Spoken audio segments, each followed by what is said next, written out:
cares? Welcome to MeatEater Trivia, the only game show where conservation always wins. I'm your host, Spencer Neuharth, and today we're joined by Giannis Putelis, Ryan Callahan, Mackenzie Elmquist, Randall Williams, Maddie Lehman, Seth Morris, and Hunter Spencer. This is a 10-round quiz show with questions from MeatEater's 4 verticals, which are hunting, fishing, conservation, and cooking. And there is a prize. MeatEater will donate $500 to the conservation organization of the winner's choosing. For the stat of the week this week, we're looking at our best performers in the hunting category for those who have been to a minimum of 5 shows. The leader in the pack, do you want to make a prediction? And who's our best player in the hunting category? Randall. Brody. I was also going to say Brody. The leader of the pack is Brody, who gets 73% of hunting questions what a fun right. Stat, Spencer. That's followed by Randall at 67%. Hunter at 64%, Giannis at 60%, Steve at 55%, Cal at 52%, and Mark Kenyon at 50%. They are our only players who get more than half of their hunting questions correct. Brody, though, 73%. 3 out of 4 hunting questions. I think we could do a thing where we just don't mention Brody unless he's here. Oh, how about that? Interesting. You've broken the rule multiple times. Here's our 0%er question of the week, which tests how much knowledge players have retained from previous games. This question was from episode 357. The topic was biology, and nobody got it right. It was also the second ever time that we had a 0%er on a multiple choice question. Here it is. According to a 1981 study in the Journal of Mammalogy, what North American mammal has the most color variations? Was it black bear, fox squirrel, eastern cottontail rabbit, or red fox? I know that Hunter knows this, so we're going to let someone else answer. What do you think the answer is? Which one of those has the most color variations? Fox squirrel. Red fox. Fox squirrel was right. Nobody got it right the day that we played, though. They said fox squirrels are commonly found in gray, silver, brown, cream, red, beige, and black, and that Florida alone has 6 distinct colors of fox squirrel. What was the total number? Wasn't it like 24 or 5? I don't remember. I don't think they had a specific number, but they talked about how you can have like the dorsal hairs can be a different color. They can have a different color tail. Sometimes their heads are even a little bit different. But the most diverse in North America for mammals. The only reason I got that right is because I knew that no one got it right previously, so I just went with the... Eastern cottontail rabbit, that could be a bad answer too. Yeah. Could have said that one. We have some housekeeping to get to. In a previous game of trivia, we had a question about states with the most tornadoes. This prompted someone in the room to ask what the boundaries of Tornado Alley are, which it turns out there are none. Tornado Alley is a loosely defined area that stretches as far south as Texas, to as far north as North Dakota, to as far west as Wyoming, and to as far east as Ohio. Most agree that the primary alley is the Great Plains, but new research suggests this is shifting east. Since 1979, there have been fewer twisters in the heart of Tornado Alley and more tornadoes in places such as Tennessee, Mississippi, and Arkansas. This has inspired meteorologists to create the nickname Dixie Alley, which refers to the Mississippi Valley and Tennessee Valley, where tornadoes are prevalent. Cal, how many tornadoes have you experienced in Montana? I've seen funnel clouds. Okay, and that's the closest threat. Oh, yeah, absolutely. What about in Idaho? You lived in Idaho for a little bit. No. 0. No, not my neck of the woods.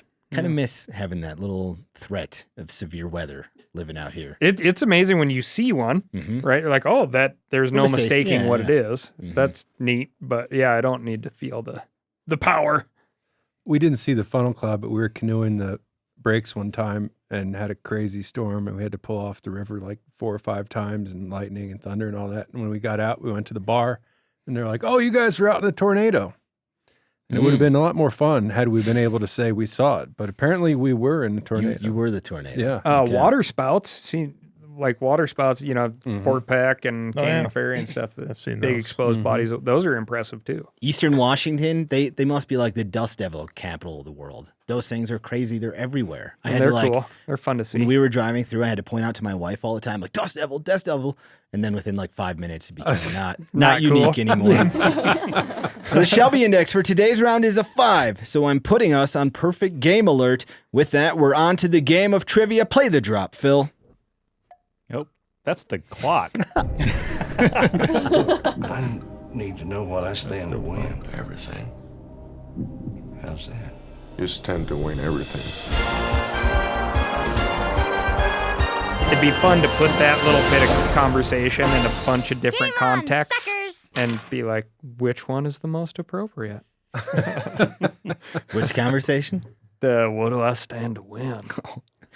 Question 1. The topic is hunting, and as always, this is multiple choice.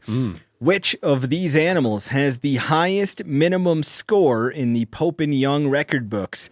Is it a typical Colombian black-tailed deer, Canada moose, Alaska brown bear, or Rocky Mountain goat? Which of these animals has the highest minimum score in the Pope and Young record books? Your 4 choices. So let's just say if the 4 choices, if the minimum for those 4 was 1 inch, 2 inch, 3 inch, and 4 inch, you would want us to write down the one that has 4 inches. The one that has 4 inches. The highest minimum score, your 4 choices, are a typical Colombian black-tailed deer, Canada moose, Alaska brown bear, or Rocky Mountain goat. And we're just doing the boring version of this where you just write down an answer. We need to time travel again here, Cal. This episode is coming out before we have an episode where we put a new twist on it. We do not score the game by 1 point at a time. We do something a little bit differently, and that will come out in a few weeks. So let's not reference the winners or losers of that game. You've created a rift in the space-time continuum here. That's right. Which of these animals has the highest? Their car listening to this. The highest minimum score in the Pope and Young record books. Typical Colombian black-tailed deer, Canada moose, Alaska brown bear, Rocky Mountain goat. Does everybody have an answer? Go ahead and reveal your answers with Seth saying moose, Cal saying typical Columbia blacktail, Hunter saying or blacktail. TCB. Maddie saying Alaska brown bear. Mackenzie saying Alaska brown bear. Yanni saying moose. Randall saying moose. The correct answer is moose. But this is so typical. You folks got it right.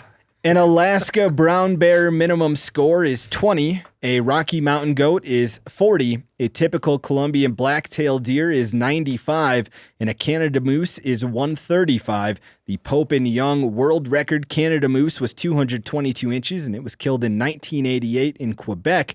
The world record velvet Canada moose was 168 inches and was killed in 2003 in Alberta. So are you just saying, like, was this question the biggest number? Yes. And so it didn't matter per species. I was thinking you were asking if you wanted to go get an easy P and Y record. This one, if you just draw the tag and shoot it with an arrow, you will be in the Pope and Young record books. No, we said the highest minimum score, the way they list their scores, is the minimum score to get in for a typical whitetail is 125. So we're looking at the highest minimum, which I think you're thinking of most entries. Easiest entries, right? Yeah. So like you kill a antelope with your bow. Uh-huh. Yeah. It's pretty damn easy to get a Pope and Young antelope. In that case, Cal, I think you still would have been wrong because the Alaska brown bear is a 20 and the Columbia blacktail is a 95. I think the room understood. We're going to move on. Question 2. I am not a part of the room, or I was part of the room. I've got another version of that question where a goat was the right answer. Okay. I'm just joking. Question 2. Let's move on. The topic is biology. This next great question comes to us via Ryan Bates. This cavity nester is the only duck in North America that produces 2 broods in 1 year. Yanni with a very cartoonish response. Really quick, dang. He said, "Ay, ay, You must ay," know this. when he heard the question.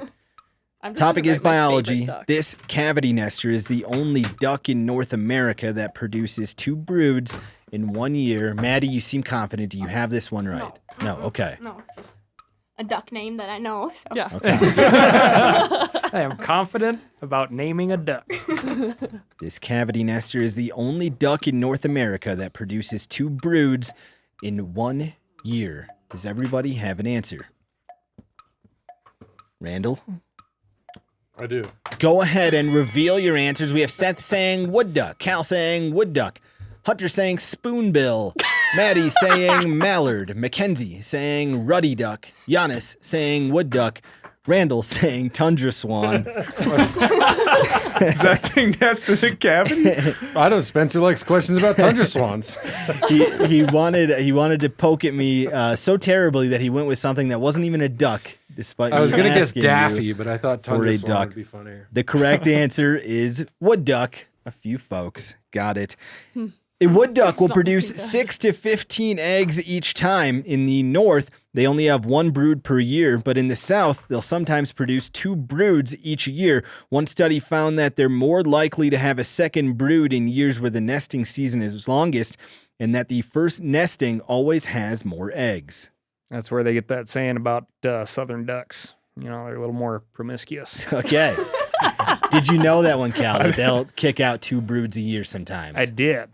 You did? I okay. did. I think some of our other players... Will they kick out a second one if the first one is successful? I think so. So they But I can don't know possibly that- have 2 successful broods. I think they're learning a lot about it. It's only like 20% of them, even in the South, that will do the second brood. Question 3. The topic is public lands. What California national park shares its name with a Toyota sport utility vehicle? Randall seems to have it. Cal, Yanni, and Hunter are joining them with answers. Here's the question again. There's What only so many California options, why can't I national do park shares its name with a Toyota sport utility vehicle? Kenzie is trying to think of all the national parks she knows in California. Yeah, that's right. How many can you think of? Well, I'm just thinking about Toyotas. Oh, okay. Going that route instead. Maybe that's a better way to come up with the right answer. I know it's not a 4. You can take Very two ways. pragmatic. 2 ways to get there. Think of the national parks in California or the SUVs that you know. What California national park shares its name with a Toyota sport utility vehicle? Yanni, do you have this one right? Yes. Why can't I I'm think of it? blanking right now, like so hard. Same. Cal, do you have this one right? I have a Toyota written down. Okay. Cal, have you ever owned an SUV in your life? Oh, I know. Nope. That was stupid. No SUV. I did. I had a Toyota truck. Mm. Uh, I just want to blurt out Toyota model names right now. when I was hiking through What were you doing? Corolla National Park. It sounded like you almost were kayaking. I didn't know if you're hiking or kayaking.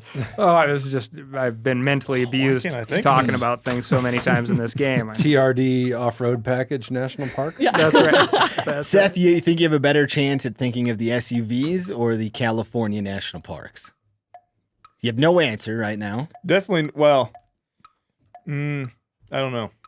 Is everybody Probably else yes. ready? I don't know. Seth used to be a Toyota man. Yeah, but it wasn't named after national park. Is everybody ready?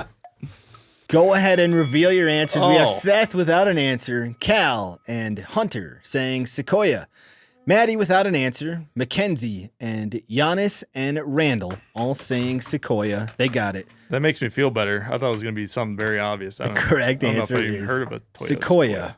Doesn't it just sound like a car though? How many words are there out there that have all vowels included?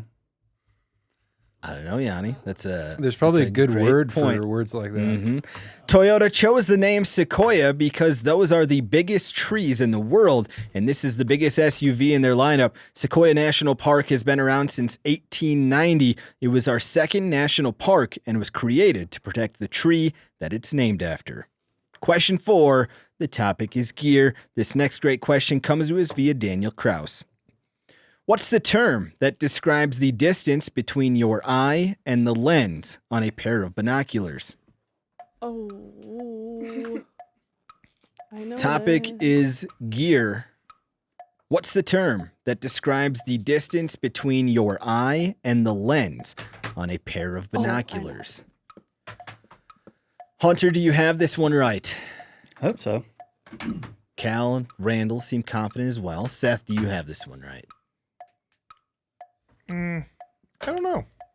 I mean, we'll see. yeah, I have no idea. Yanni? I believe so. used to host a whole dang podcast about gear. Do you think you ever said this term in your days of hosting? No, Okay. did not cover this topic. It's a term. What's the term that describes the distance between your eye and the lens on a pair of binoculars? And the term is Is not. it just binoculars, or could this work for a scope too? I'm not going to give you any hints. No hands. Randall, what inspired that little tune? Well, I'm just trying to be more open and honest about myself. And the truth is, I like to sing. That's good. I think our audience learned that when you started singing a sea shanty from Jaws. Oh, yeah. Phil, I'm going to your musical tomorrow night. Is it a musical? It's not a musical. Okay, I keep on so misidentifying don't get your it as hopes a up. musical. I'll You be are there. tomorrow?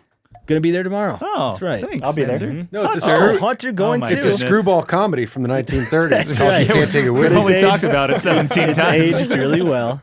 Now Is it sold out, Phil? It's. I know tomorrow's pretty packed. I think there's still at least a handful of seats at every show, but it's tight because I know. I think Corinne. Because your whole family came Reva into got town. bad seats. What's that? Because your whole family came into town. Yeah, well, Phil, you said next there's weekend. no bad seats in that theater, though. Well, yeah. I mean, bad. It's all relative, Sure. Spencer. Yeah. Here we go, time traveling again. Is everybody ready? Go ahead and reveal your answers. We have Seth saying eye relief, Cal saying parallax, Hunter saying eye relief, Maddie without an answer, Mackenzie saying relief, Giannis saying eye relief, Randall saying parallax. The correct answer is eye relief. We'll give it to Mackenzie for just saying relief. I don't think it's parallax. I could Google that to see if that's the same thing, but I I mean, don't. eye relief sounds better, I don't but think it is. I don't know if Parallax, I'm calling it. parallax is focusing, right? Yeah. Well, Yep. but that's what it's adjusting for, right? Between the distance between your eye and the I don't lens? think. I don't think so.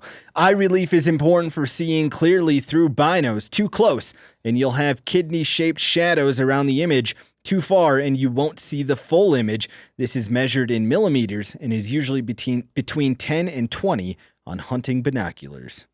Yeah, Oh. for binoculars, though, it's like It would have been better if he said it was scope. rifle scope, Yeah. but- Yeah, That's The why I parallax mentioned is that. focusing your crosshairs to the distance of the target. right. So you can see both clearly. Question 5. The topic is It's fishing. It's fine. Yeah, whatever. Your pickup is facing west. You're backing up a boat with your left hand at the 6 o'clock position on the steering wheel. You want the boat to go north. To which direction should you move your hand?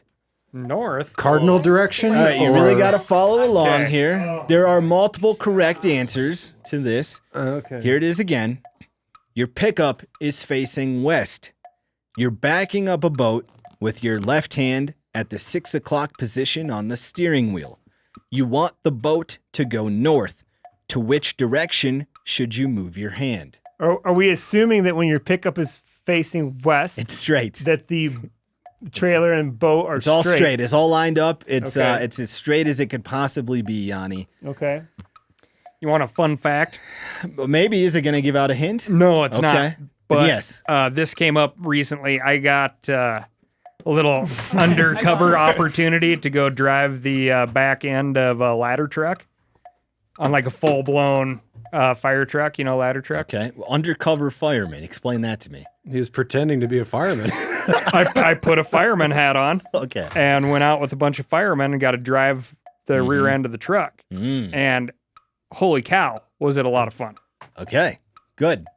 Here's the question again. Went Really, through an obstacle course. really pay attention It's here. great. I just had to draw it out. Your pickup is facing west. You're backing up a boat with your left hand at the 6 o'clock position on the steering wheel. You want the boat to go north. To which direction should you move your hand? Yeah, thing that's throwing me off is I wouldn't have my hand at 6 o'clock. No. that is no, the hard I Oh, part. really? Where would you put your hand? 12. Okay. Yeah. Me too, Spencer. You would also go 12 or you'd go 6? This is the easy way to teach people, though. Mm-hmm. Yeah. Is it everybody ready? That's how I learned. No. Okay. Sorry, we're too much jibber jabber. I can't write at the same time. I'm going to read the prompt one more time. This is your last chance to hear it. If you're playing along at home and not watching on YouTube, Phil has the This is an prompt up American pickup on truck? YouTube. Your pickup is It's a facing Sequoia. west. You're backing up a boat with your left hand at the 6 o'clock position on the steering wheel. You want the boat to go north. To which direction should you move your hand? Is everybody ready? Randall? Yeah. Maddie, how you Mackenzie? feeling? Not good. Why? My brain is just, Yeah. you know. Yeah, this room does that to people. Mackenzie, Me a lot most of you of the time. racing. Are you ready? No, I'm not erasing. I can prove. I can prove it. I messed Okay. some up when I turned it over, And so I you're- want it to be legible. To be clear, you're sitting in the driver's seat. No, Or are you actually, you're operating sitting a in the ladder back truck? passenger Are you driving seat. it the weird way or the normal way? Yeah, Well, is this- are you wearing just shoes? One clarification I have is it? Do you want the boat to go north or face north? You want the boat to Oh, go let's north. not do this. Is everybody ready? And Motor do you- first or bow first? Do you want like a clockwise, or do you There's want to? multiple ways to come up with the correct answer. Go ahead and reveal your answers. We have Seth saying right or counterclockwise. Cal saying left or north. Hunter saying right or counterclockwise. I think Maddie saying south. Mackenzie saying counterclockwise. Giannis saying counterclockwise. Randall Oh, saying shit. right or counterclockwise. I got my Right. east and west. The correct. you got the north. There are 3 potential correct answers. You move your hand the Right? direction you want the boat to go. The 3 when you're holding correct at the answers 6 o'clock position. are Yeah. right, north, or counterclockwise. Now, Cal put conflicting answers. We're not going to give it to him. That's he fine. put that you move your hand left and north, which does You want not the boat- work. How do you move it? I How do you move have a this hard north? time having the left Well- hand at the 6 o'clock and then moving I had my- counterclockwise. That's why I was wondering if we were driving a Japanese vehicle. It'd be like, Or maybe you got one Or of those steering Australia. That's knobs. what took me so long. So I'm like, Well, Now, I thought we had if to do, you're like, facing west or west, Now, Cal gave out a hint saying that this I is see the what you're beginner saying. way Yeah. to back up. Okay. yeah. Placing your hand at the bottom of the steering wheel while backing up a trailer is one of the easiest ways to master this chore. Simply put, if you want the trailer to go left, then move your hand left or clockwise. If you want the trailer to go right, then move your hand right or counterclockwise. Had some extra information there. It doesn't matter if you're holding the steering wheel with your left or right hand. I don't know if that threw anybody off. That Nope. was question 5. Phil, If you're standing give on the us a driver's seat, you have your arm update. between your legs, like a center. If you're wearing glasses on the autumn equinox. Oh, okay. Did you we've guys got- see the what was it called? Yeah, the eclipse. The eclipse Oh, the other yeah. day? We were out pheasant hunting and I saw it and it was pretty cool. oh, I have a little I tidbit couldn't- about that. It didn't really come through. It's too cloudy. I You feel have to like. do like the thing where you go like this and look through your fingers at it. I shot an antelope during the eclipse. That's Ooh, sick. nice. Like right Nice. when it was happening. Yeah. Damn. Did you wait He till the probably thought the eclipse hit world to was stalk ending. in I on saw him? that picture. I thought it looked like kind of dark looking. Yeah. or- yeah. Yeah. Phil, we're halfway through the game of That trivia. never happened again. I thought Give that was us- just a cool filter. Give us a scoreboard update. We've got Maddie with 0 points. Cal has 2. There's Randall, still a chance. Mackenzie, and Hunter all have 3. Seth has 4. And Giannis has a perfect game with 5 points. Yanni No way. Putelis. Yanni.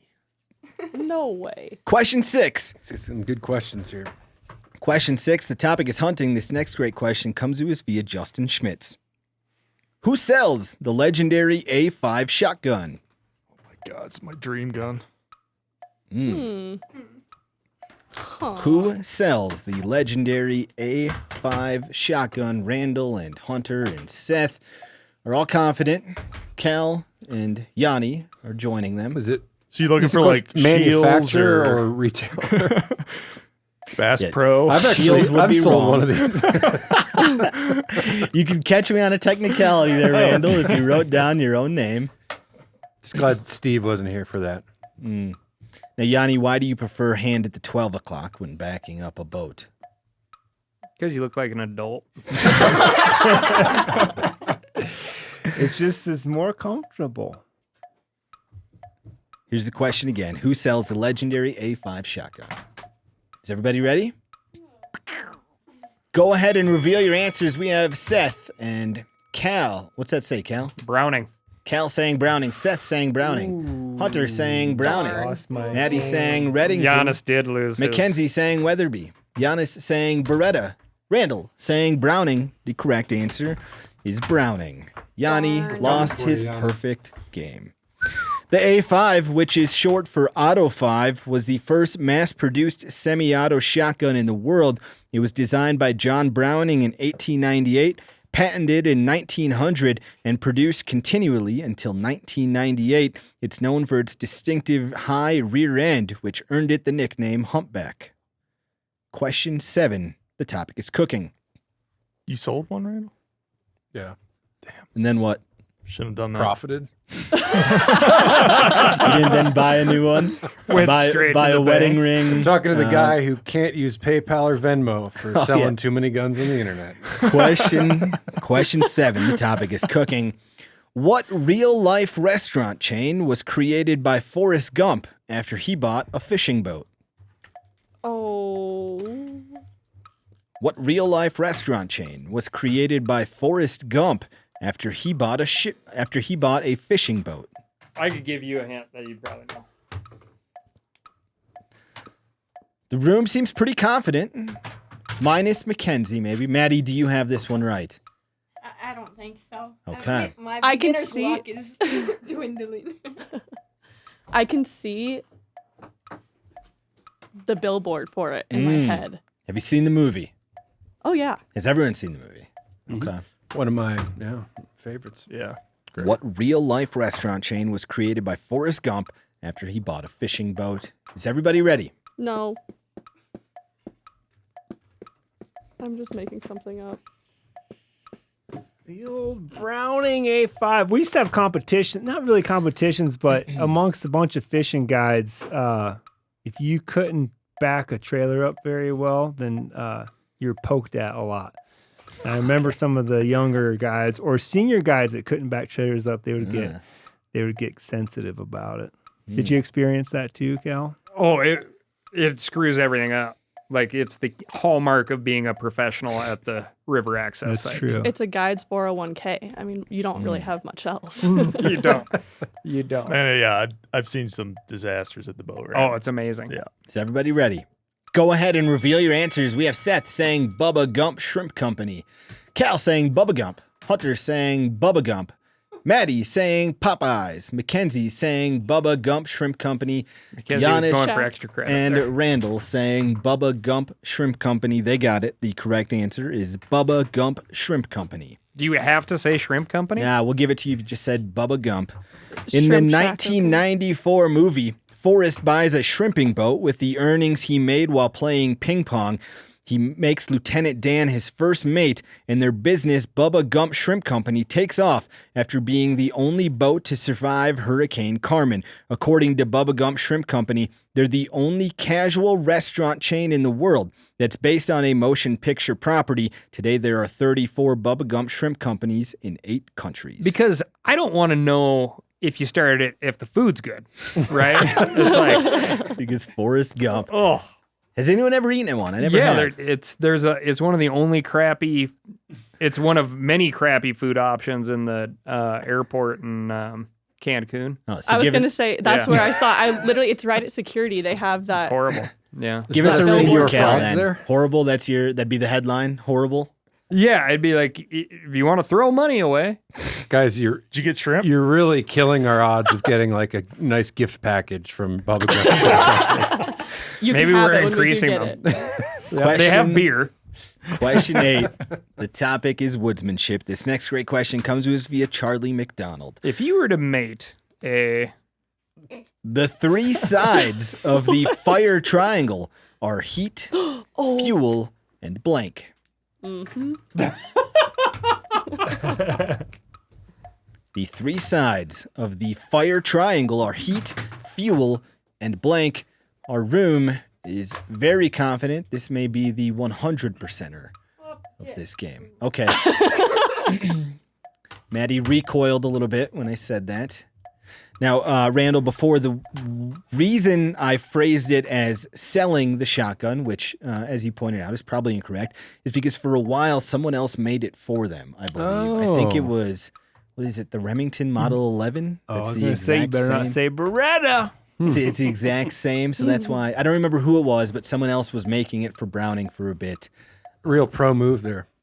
Well, Nicely done. No, then you. No, you you pulled the wool over my eyes. Is everybody ready? Hey, I think so. Go ahead and reveal your answers. We have Seth saying humidity, Cal saying air, Hunter saying oxygen, Wow. Maddie saying I oxygen. had changed mine from oxygen. Mackenzie, Giannis, 'cause I was like, Giannis, well, and maybe Randall all saying oxygen.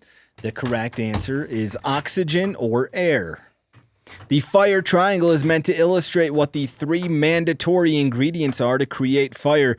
The fire triangle is a term that's used by organizations like the National Park Service, U.S. Forest Service, and National Fire Protection Association, but some groups have the fire tetrahedron instead, which adds combustion or chemical reaction as the 4th element. Cal, the guy who got to go be an undercover fireman, couldn't come up with the 3rd side of the What do you fire mean? I said triangle. air. Or the guy who I'm sorry. fought forest fires. Seth, the guy who was fought forest fire, said humidity. That's next level. You're going for the 5-sided. We just tried to put him out, you know. We weren't trying to get him going. Phil, we have 2 questions left. Give us a scoreboard update. Well, this is I exciting. don't know how it works. The I just steer it, boss. The only player who's not left in the running is Maddie, but we have. Exciting. Yeah, I'm sorry. It's not exciting for you. We have Mackenzie and Cal have 5 points. Seth and Randall and Hunter all have 6, and Giannis is in first place with 7 points. This is a personal record. Question 9. Well, did you only slipped up on the Browning so far? So far, And how close are you to putting Browning there, Yanni? not close at all. Question 9. Man of conviction. 6 letters. The topic is conservation. This invasive mollusk with zigzagged stripes was discovered in the United States in 1988. Name its cousin. The room is pretty confident. Topic is conservation. This invasive mollusk with zigzagged stripes was discovered in the United States in 1988. Without giving any hints, Seth, have you ever come across one of these? I think I have. Maybe. Okay. Anyone else remember encounter exactly. one of these? Mm-mm. Is everybody ready? I was fishing on the Great Lakes, one of the Great Lakes, and you'd snag clusters. Oh, okay. I All think the I'm time. right. Go ahead and Hunter Spencer, are you ready? Go ahead and reveal your answers. We have Seth saying zebra mussel, Cal saying zebra. Hunter, was that going to be a Z? Or was that a question mark? it was. Question You should have mark. just said yes. For you. Maddie and Mackenzie and Giannis and Randall saying zebra mussel. They got it. The correct answer is zebra mussels. Zebra mussels most likely arrived here in the ballast water of what was discharged into the Great Lakes from European ships. They have quickly become one of the worst invaders in the country. The biggest problems they cause are outcompeting native mussels and clogging up water intakes for power plants and irrigation. Question 10, nothing from the leaderboard changed. Did it, Phil? Correct. Well, Hunter. Yeah, Hunter Hunter's is no out. longer in the running. We've got Giannis, Randall, and Seth left in. Giannis has 8. Randall and Seth have 7. Question 10. The topic is woodsmanship. This is our listener question of the week, which was won by Brendan Compton for sending this great question. Brendan is going to get a board game signed by the MeatEater crew. If you want to win our listener question of the week, then send your question to trivia@themeateater.com. This tree with a color in its name is the most widely distributed conifer in the eastern United States. This is according to the USDA. This is a statement they made. This tree with a color in its name is the most widely distributed conifer in the eastern United States. Yanni looks satisfied with his answer. Yanni, is this going to pull you away from the competition? I have an answer written down. I am now going to try to think of other conifers with colors in their name. Okay. Seth, do you know this one? I'm torn between 2, Okay. but I went with my gut. We are down to Yanni and Randall and is it Seth? Seth, are you the other player left? Yeah. We would need Yanni to get this wrong and Randall and Seth to get this right to go to overtime. Here's the question again. This tree with a color in its name is the most widely distributed conifer in the eastern United States. Evergreen. This was a statement made by the USDA. Is everybody ready? No. It doesn't matter for me, though. You're going for a personal best, Mackenzie. Right. If you want Yeah, I if you am. wanna I mean, come I've up- already hit it, Oh, but okay. I could, like, really Yeah. blow it out of the water. Set the bar high. I won't change mine. I just want to have good answers. Is everyone ready? Yeah, I'll tell you what happened. Yanni just revealed his answer to Randall, and Randall said, Well, we have different answers. okay, that's good There's drama. some element. Let me see what you got. Go ahead and reveal your answers. We have Seth shoot. saying white pine. That's Kel smart. saying blue spruce. Hunter saying white oak. Maddie saying blue spruce. Mackenzie without an answer. Giannis saying white pine. Randall saying blue spruce. The correct answer is red cedar. Nobody got it right. Red cedar or red juniper. You could say either one. Also known as- Interesting. Nobody got it right, and Yanni is our winner. That's your drama. Interesting. Thanks. Wow. Kind I of hate sad. to win on a loss, but yeah. This is according to the USDA. The range of the red cedar has considerably extended, especially into the Great Plains. It has the ability to grow under extreme conditions in a variety of soils and can quickly take over an area. Their numbers were historically controlled by fire, but due to a lack of burns, they've been one of the most abundant trees on the continent. A red cedar. I hate those things. Are they salt cedar too? Is it the same or not the same? There's something weird with don't like know. cedars aren't native to North America, so this is technically a red juniper. It's native to the continent, but everyone just calls it a red cedar. Got it. Cool. That's Yanni. good info. People use them for whitetail habitat. You're asking? No, Yeah. people try to eliminate them Oh, they most do. times. Well, at least where I'm Well- from in South Dakota, they can like really take over a pasture. So There's- folks will do their best to get rid of them. There's I know some folks that have used them for like thermal cover and stuff for whitetails. They create good cover, but almost too good of cover sometimes. And they're That's the groundwater problem. sinks. Oh, too, yeah, or straws or whatever you they call suck them. They water suck like up a too much mofo. water. What do they look like? A juniper. Oh, okay. Yeah. Yeah, a lot of them. like- I think a lot of them end up being more shrubby than like Okay, they're not like tree. tall. Yanni, do you have any They- red they can cedars get in tall. Wisconsin? Are on you your familiar with property? the sequoia? No, we do not. Yes. You're making me Not feel that like tall. I'm really like far that. behind on all these tree Like questions. opposite? We have a Just lot of everybody white talk- pine. A lot of white pine. Yanni, you get to choose where the $500 donations from MeatEater goes. What's it going to be? I'm gonna stick with the one I voted for last time, which is the Coloradans for Responsible Wildlife Management, who are spearheading the fight against Colorado Ballot Initiative 91, I believe, which is they're going to try to ban trophy hunting, and they're sort of trying to decide how they're going to define trophy hunting right now. So I urge everybody to kick down some cash to Coloradans for Responsible Wildlife Management because they need all that they can get. We heard that the opposition has $1 million per month to spend over the next year to pass it in their favor. Well, And- somebody needs to get proactive in that state and just come up with a bill that makes ballot box biology illegal. Yes, I Yeah. believe that that's being discussed. And a lot of reasons not to like it, but Yanni, you personally said it hit home because of the mountain lion hunting aspect of it, right? Yeah, I mean it does there, and I lived for a long time in Colorado, so it hits home on that aspect as well. But I think that if you're a hunter and it doesn't hit home, I think that you're being fooled because we recently heard that another state official down there asked, well, if we're gonna outlaw the mountain lion and bobcat hunting, and they've included lynx as well, why are we still going to allow the trophy hunting of black bears and bighorn sheep? So you see how easy it would be to just start lumping any sort of animal that you like to put on your wall, Randall, into this, and then losing more hunting rights. Or in your $500. freezer in my garage. So there's Randall's meat is in your garage in your freezer. Yes. Okay. Yes.